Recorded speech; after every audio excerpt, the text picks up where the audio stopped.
তো এই গল্পে আমাদের প্রধান চরিত্র একটি ষড়যন্ত্রের শিকার হয়ে মারা যায় এবং সে এখানে সোল ফরেস্টে চলে আসে, যেখানে তাই সোল এম্পায়ারের সাথে দেখা হয় এবং সেই মুহূর্তে একটি কাল্টিভেটারের সোল তার ভিতরে চলে আসে, যার ফলে সে অনেক বেশি পাওয়ারফুল হয়ে যায় এবং এখন সে রিভেঞ্জ নিতে বের হয়ে যায়। আন্তরিকভাবে দুঃখিত বন্ধুরা, এই ভিডিওতে আমি নিজেই ভয়েসে দিতে পারছি না, বিকজ আমি পার্সোনাল লাইফে একটু ব্যস্ত আছি এবং যতদিন না আমি ফ্রি হচ্ছি ততদিন আমার একটি বন্ধু এই চ্যানেলে ভয়েস দিবে। এপিসোড 1 এর শুরুতে আমাদের সোল ফরেস্টে দেখানো হয়, যা ছিল খুবই বিপজ্জনক জায়গা। এখানে যেই মানুষ মারা যায় তাদের সোল এখানে রাখা হয়। সেই সোল ফরেস্টের ভিতরে সোল এম্পায়ার থাকে, যে এই সোল ফরেস্ট আমলা। সে বলে ট্রোজান 1 এসেছে, আমি অনেক বছর ধরে তার অপেক্ষা করছিলাম, কিন্তু এখন সে আসতে চলেছে। এখন গিয়ে আমার অপেক্ষা শেষ হবে। এরপর সোল এম্পায়ার তার পাওয়ার ব্যবহার করে সেখানে বুক অফ হেভেন নামের একটি স্পিরিচুয়াল বই বের করে নেয়। তার ভিতরে অনেক ডিভাইন টেকনিক ইত্যাদি আছে এবং তার ভিতরে সবকিছু লেখা থাকে যে কোন মানুষ কখন মারা যাবে। এরপর আমাদের চৈতিয়ান নামের একটি লোককে দেখানো হয়, যার সাথে উইয়াও নামের একটি মেয়ে থাকে। যুদ্ধের সময় উইয়াও অনেক বেশি আহত হয়েছিল, তাই চৈতিয়ান তার পাওয়ার ব্যবহার করে তাকে সুস্থ করেছে। চৈতিয়ান আসলে অনেক দুর্বল, সে গত 6 বছর ধরে কোনো ব্রেক তো করতে পারেনি। সবাই তাকে দুর্বল মনে করে, কিন্তু তবুও চৈতিয়ানের বাবা প্রতিটি সুযোগে তার সাহায্য করেছে। চৈতিয়ানের বাবার দেওয়া একটি পিল তার কাছে থাকে, যা সে উইয়াওকে দিয়ে বলে এটা ব্যবহার করো, এতে তোমার সব আঘাত সেরে যাবে। তখন সেখানে আরেকটি লোক আসে যে চৈতিয়ানকে বলেছিল আজকাল রুজাররাও লোকদের সাহায্য করছে, নিজের কাছে পাওয়ার থাকে না কিন্তু অন্যদের সাহায্য করতে হবে। তাকে দেখে চৈতিয়ান বলেছিল নাবু, তুমি এখানে কেন? যদি তুমি এখানে থাকো তাহলে মনে হয় তুমি আমাকে এখানে ফাঁসানোর চেষ্টা করেছো। আর তার সন্দেহ যেমন ছিল ঠিক তেমনই ঘটে, সে ওইখানে নাবুর সাথে ছিল। তারা দুজনে মিলে চৈতিয়ানের উপর আক্রমণ করতে শুরু করে, কারণ তারা তাকে ফাঁসানোর জন্য এসেছিল। জেন উ বলেছিল তুমি জানো তো এই খাদের নিচে সোল ফরেস্ট আছে, যেখানে মানুষ মারা গেলে তাদের সোল পাঠানো হয়। চিন্তা করো না, এখন তোমার পালা। এখন তুমি তোমার সোল নিয়ে সোল ফরেস্টের ভিতরে যাবে, কিন্তু তোমার টেনশন নেওয়ার দরকার নেই, কারণ কয়েকদিনের মধ্যে তোমার বাবাও সেখানে আসবেন, আমি তাদের সেখানে পাঠিয়ে দিব। এরপর সে চৈতিয়ানের উপর আক্রমণ করতে শুরু করে। চৈতিয়ান এখানে দুর্বল ছিল এবং জেন ও উয়াও মিলে তাকে অনেক মারছিল। তাদের কাছে চৈতিয়ানের যে অনেক বেশি পাওয়ার ছিল। চৈতিয়ান অনেক চেষ্টা করে কিন্তু তাদের সাথে লড়াই করতে পারছিল না। নাবু বলছিল এখন বুঝতে পারছো যে পাওয়ারের আসল সুবিধা কি? আমরা তোমার চেয়ে বেশি শক্তিশালী ছিলাম, তাই দেখো আমরা খুব সহজে তোমাকে হারিয়ে দিলাম। এখন মরার জন্য প্রস্তুত হও। চৈতিয়ান বুঝতে পেরেছিল যে সে এখন তাদের হাত থেকে বাঁচতে পারবে না। সে তাদের দুইজনকে বলে দেখো, যদি আজ আমি এখানে বেঁচে থাকি তাহলে আমি তোমাদের দুজনকে বাঁচিয়ে রাখবো না, আমি যেভাবে হোক তোমাদের প্রাণ নিব। তোমাদের কি সাহস হলো আমার এবং আমার বাবার বিরুদ্ধে ষড়যন্ত্র করার? যদি আমার বাবাও কিছু হয় তাহলে দেখো আমি তোমাদের যন্ত্রণা দিয়ে মেরে ফেলবো। কিন্তু জেন উ বলছিল সেটা করতে হলে তো তোমার বাঁচতে হবে আগে। এরপর সে তাকে মেরে সোজা খাদের নিচে ফেলে দেয়, যেখানে সোল ফরেস্ট। চৈতিয়ান নিচে যেতে জেন উ সোজা উয়াওকেও নিচে ফেলে দেয়। সে বলে আমি তো শুধু তোমাকে ব্যবহার করেছিলাম, তোমাকেও আমার দরকার নেই, তুমিও যাও নিচে। এখন শিয়ান সোল ফরেস্টের ভিতরে আসতে সেখানে সর্ড এম্পায়ার আসে। সে শিয়ানকে বলছিল অবশেষে তুমি এসেছো, আমি তোমার জন্য অনেকদিন ধরে অপেক্ষা করছিলাম, আমি এখানে তোমাকে রিইনকার্নেশন দিতে যাচ্ছি। এই সুযোগ 600 বছর পর একবার মাত্র একজনকে দেওয়া হয়, আর সেটা হলো তুমি। তুমি চোজেন ওয়ান ছিলে, তাই তোমাকে রিইনকার্নেশনের সুযোগ দেওয়া হবে। এরপর সে বুক অফ হেভেন সেখানে খুলে দেয়। সেই বইয়ের ভিতর আমরা আরেকটি বিশ্ব দেখি, যেখানে একটি লোক খুবই শক্তিশালী কাল্টিভেটর ছিল। সে তার মার্শাল রিয়েলমে ব্রেক থ্রু করে ফেলেছিল। সবাই তার প্রশংসা করছিল, বাহ তুমি এখানে ব্রেক থ্রু করে পুরো সেক্টরের মধ্যে নিজের নাম নাম্বার 1 এ লিখে ফেলেছো, এ তো দারুণ হয়ে গেল। কিন্তু তখনই হঠাৎ সেখানে বুক অফ হেভেন আসে, যা তার পাওয়ার ব্যবহার করে সেই লোকটিকে নিজের ভিতরে ঢুকিয়ে নেয় এবং তার সোল বের করে সোজা শিয়ানের ভিতরে ট্রান্সফার করে দেয়। কারণ সেই লোকের সময় লেখা ছিল যে আজ সে এখানে মরবে, কিন্তু যেই সে মরলো সর্ড এম্পায়ার তার সোল নিয়ে শিয়ানের ভিতরে ঢুকিয়ে দিল। তখন যেহেতু শিয়ানের কাছে সেই শক্তিশালী লোকের সোল চলে গেছে, তার সব পাওয়ার শিয়ানের ভিতরে ট্রান্সফার হয়ে গেছে। সেখানে সে খুবই দুর্বল ছিল, 6 বছর ধরে ব্রেক তো করতে পারেনি। সেখানে তার কাছে এখন লোকের পাওয়ার চলে এলো যে তার মার্শাল রিয়েলমে ব্রেক থ্রু করে ফেলেছে। এই কারণে সেকেন্ডের ভিতরে শিয়ান অনেক শক্তিশালী হয়ে গেছে। সর্ড এম্পায়ার বলছিল আমি তোমার ইচ্ছে পূরণ করে দিয়েছি, এখন তুমি এতটা শক্তিশালী হয়ে গেছো যে দুনিয়া দুনিয়ায় তোমার শত্রু যেই হোক না কেন, তুমি সব শত্রুদের মোকাবেলা করতে পারবে, কেউ তোমার সামনে টিকতে পারবে না। এরপর আমাদের সোয়ার্ড এম্পায়ারের আসল পরিকল্পনার অর্থ বোঝানো হয় যে সে ইচ্ছে করে শিয়ানের সোলকে একটি শক্তিশালী লোকের সোলের সাথে মিশিয়ে দিয়েছে, যাতে সে তাদের দুজনকে মেরে একসাথে তাদের পাওয়ার শোষণ করতে পারে। সে বলে, তোমার কি মনে হয়েছিল যে আমি এত সহজে তোমাকে এখানে বাঁচিয়ে ছেড়ে দেব? আমার তো এই পরিকল্পনাই ছিল যে তুমি যখন শক্তিশালী হয়ে যাবে তখন তোমার সব পাওয়ার শোষণ করে নেব। আর দেখো, আমার পরিকল্পনা সফল হয়েছে, আমি তোমাকে এখানে ছাড়বো না। সে শিয়ানের সব পাওয়ার নিজের ভিতরে শোষণ করতে থাকে, কিন্তু তখন সেই শক্তিশালী লোকের স্পিরিচুয়াল শিয়ানের ভিতরে গিয়েছিল, সেই স্পিরিটটি সক্রিয় হয়ে ওঠে। স্পিরিটটি সক্রিয় হতেই তার পাওয়ার সক্রিয় করতে শুরু করে, যার কারণে শিয়ানে সেখানে অজ্ঞান হয়ে যায়। জ্ঞান ফিরতেই তার কাছে মার্শাল রিয়েলমের পাওয়ার চলে এসেছিল। সে তার সর্ড বের করে সোয়ার্ড এম্পায়ারের সাথে লড়াই করা শুরু করে। সেখানে শিয়ানের খুবই শক্তিশালী দেখাচ্ছিল। সে সোজা সোয়ার্ড এম্পায়ারের সাথে লড়াই করতে শুরু করে, যার সামনে সোয়ার্ড এম্পায়ারও টিকতে পারছিল না। সোয়ার্ড এম্পায়ার তার পাওয়ার ব্যবহার করে শিয়ানের সাথে লড়াই করার চেষ্টা করে, কিন্তু শিয়ান, যার কাছে এখন দুই স্পিরিটের পাওয়ার ছিল, খুব সহজে সোয়ার্ড এম্পায়ারের সাথে লড়াই করছিল। সোয়ার্ড এম্পায়ার যতই চেষ্টা করুক, শিয়ান তত শক্তিশালী হয়ে গিয়েছিল যে সে সোয়ার্ড এম্পায়ার তার সামনে টিকতে পারছিল না।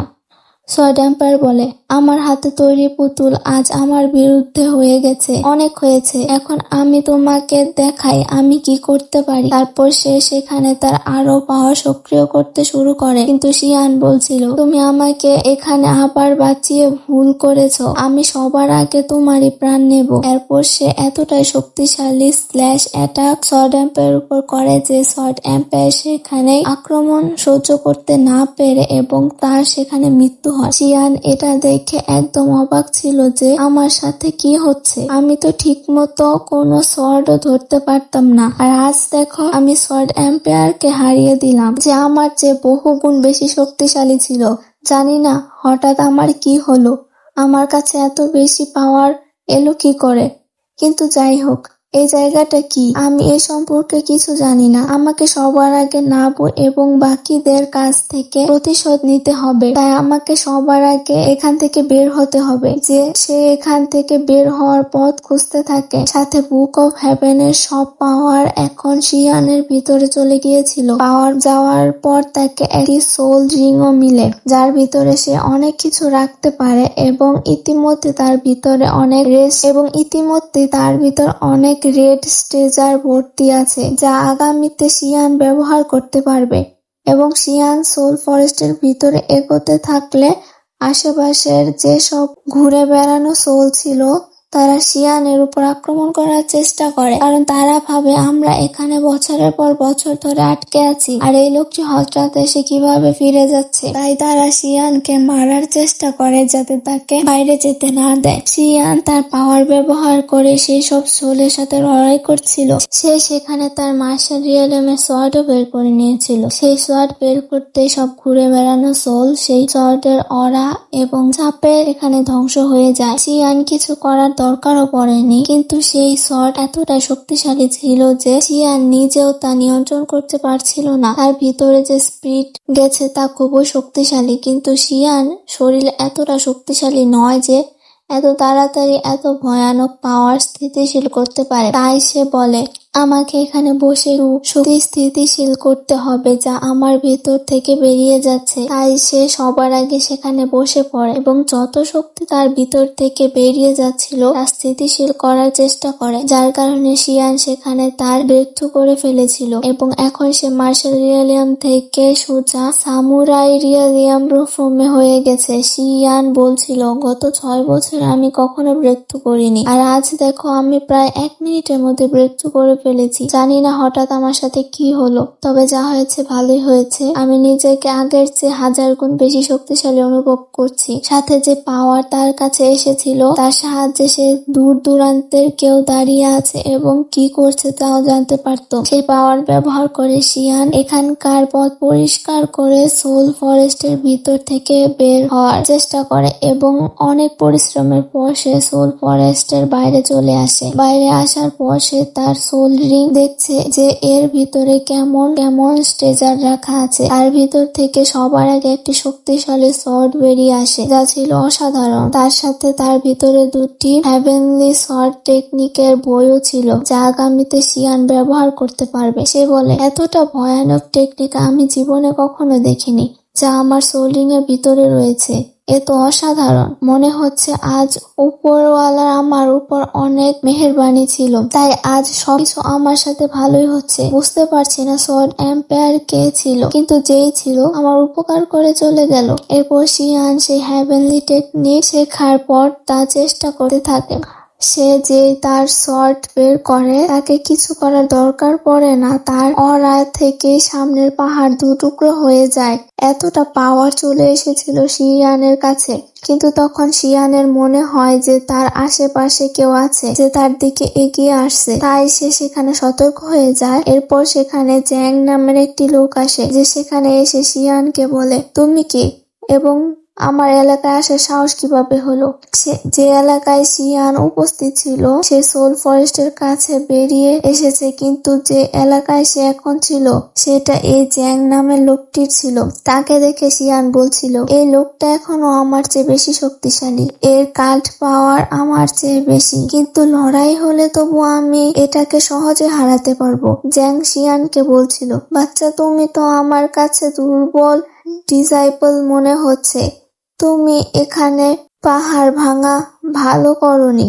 এসো আমার জুতোর উপর হাত ঘষে আমার কাছে ক্ষমা চাও, তাহলে আমি তোমাকে যেতে দিব, নাইলে আমি তোমাকে ছাড়বো না। তাতে শিয়ান বলে, আমি কি তোমার বাবার চাকর নাকি যা তুমি বলবে তাই মানবো? এরপর শিয়ান তার সোয়ার্ড বের করে জ্যাং এর সাথে লড়াই শুরু করে। দেখে জ্যাং এর মাথা খারাপ হয়ে যায় যে এই দুর্বল লোকটা আমার সামনে এসে কথা বলছে। তারপর দেখতে দেখতে শিয়ান এবং জ্যাং এর মধ্যে লড়াই শুরু হয়। সে বলছিল, এই লোকটা আমার কাছে দুর্বল মনে হচ্ছে, কিন্তু আসলে এর কাছে যে সোয়ার্ড আছে তা সামুরাই লেভেলের। কি করে এর কাছে সোয়ার্ড এলো? কিন্তু যাই হোক, আমি এটাকে খুব ভালোভাবে মজা দিতে পারি। যে আক্রমণাত্মক অনেক অ্যাটাক শিয়ানের উপর করতে থাকে, কিন্তু শিয়ান তার আক্রমণ থেকে বাঁচার চেষ্টা করতে হঠাৎ তার সামনে একটি মেয়ে চলে আসে যার সাথে শিয়ানের ধাক্কা লাগার উপক্রম হয়। তাই সে তাকে কোলে তুলে মাটিতে রাখে। সেই মেয়েটির নাম ছিল লুইয়াং। লুইয়াং শিয়ানকে দেখে অবাক হয়ে যায় যে এই লোকটা হঠাৎ আমার সামনে এলো কি করে। এরপর শিয়ান আবার জ্যাং এর সাথে লড়াই শুরু করে। এই বিষয়টি দেখে লুয়ান বুঝতে পেরেছিল যে শিয়ান দুর্বল না, জ্যাং এর সাথে লড়াই মানে শক্তিশালী লোকের সাথে লড়াই। জ্যাং এর পাওয়ার কম নয় এবং এই শিয়ান সহজে তার সাথে লড়াই করছে, মানে স্পষ্ট যে শিয়ানও দুর্বল নয়। শিয়ান জ্যাংকে বলছিল, দেখো আমি ভেবেছিলাম তুমি এখানে আমার উপর প্রাণঘাতী আক্রমণ করবে না, কিন্তু এখন তুমি সীমা অতিক্রম করেছো। তাই শিয়ান আক্রমণের কারণে জ্যাং আহত হয় এবং তার মুখ থেকে রক্ত বের হয়। সে বলে, জীবনে প্রথমবার কোনো লোক আমাকে আক্রমণ করলো যার ফলে আমার রক্ত বের হলো, তাই আজ এই শিয়ানের প্রাণ বাঁচবে না, আমি নিজের হাতে প্রাণ নিব। সে সেখানে তার একটি খুবই ভয়ানক টেকনিক সক্রিয় করে যার শর্ট বের করে নেয় এবং তা ব্যবহার করে একটি খুবই শক্তিশালী স্ল্যাশ অ্যাটাক শিয়ানের উপর করে, কিন্তু তার সবচেয়ে ভয়ানক আক্রমণ শিয়ানকে স্পর্শ করতে পারেনি, তার কাছে আসার আগে সম্পূর্ণ ধ্বংস হয়ে গিয়েছিল। এতটা পাওয়ার ছিল শিয়ানের কাছে। এরপর শিয়ানও তার সামুরাই রিয়েলিয়ামের শর্ট বের করে নিয়েছিল যাতে তা ব্যবহার করে জ্যাংকে হারাতে পারে। সে জ্যাং এর উপর অনেক আক্রমণ করার পর তাকে বলে, বাচ্চা ভবিষ্যতে কখনো দেখা হবে, আমি পরেও আবার তোমাকে মজা দেব, কিন্তু এখন আমার আরো কিছু কাজ আছে তাই আমি যাচ্ছি। এরপর সে সেখান থেকে চলে যায়। জ্যাং বলছিল, দেখো ভবিষ্যতে কখনো আমাদের দেখা হলে সেই দিনই তোমার প্রাণ নেব, আমি এভাবে অপমান সহ্য করতে পারি না। এরপর শিয়ান জঙ্গলের পথ ধরে সেখান থেকে এগিয়ে যায়। এই দৃশ্যের সাথে এই এপিসোডটি শেষ হয়। Thanks for watching.